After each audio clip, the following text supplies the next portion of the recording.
ନେଉଳା ଭାଇ ଚାଲେ ଦୋକାନରୁ ଆଳୁ ନେଇକି ଆସିବା ବୋଉ ପଇସା ଦେଇଛି। ଆରେ ତୁ ଯା ବା, ମୁଁ ଯାଉଛି ଖେଳିବାକୁ। ଏଇ ଦେଖୁନୁ, ଦେଖ ଦେଖ ମୋ ବ୍ୟାଟ୍ କେମିତି ରେଡି ହେଇଗଲାଣି।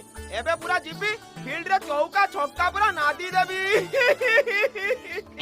ନେଉଳା ଭାଇ ବୋଉ ପରା କହିଛି ଆଳୁ କିଣି ସାରିଲା ପରେ ଯୋଉ ଟଙ୍କା ବଳିବ ସେଥିରେ ଚକଲେଟ କିଣିକି ଖାଇବାକୁ।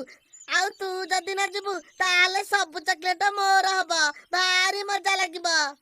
ହଁ ଚକୋଲେଟ ବି କିଣିବୁ? ହଉ ଚାଲେ ଚାଲେ। ଶୁଣୁ, ବୁଲୁ ଭାଇ ଦୋକାନକୁ ଯିବା।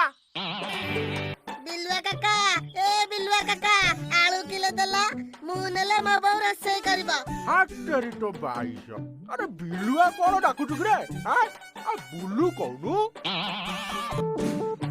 ଆଉ 5 ଟଙ୍କା ବଳୁଛି, ସେଠାରେ କଣ ଦେବି କହ?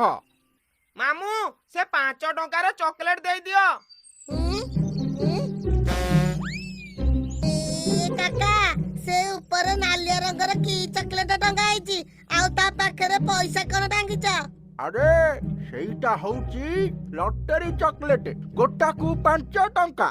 ତା ଭିତରେ ଥିବା ଲକି ନମ୍ବର ଯଦି ଝୁଲୁଥିବା ଟଙ୍କା କିମ୍ବା ଅନ୍ୟ ଜିନିଷ ତଳେ ଥିବା ନମ୍ବର ସହ ମ୍ୟାଚ୍ କରିବ, ତାହେଲେ ତମେ ଚକଲେଟ ସହ ସେଇ ଟଙ୍କା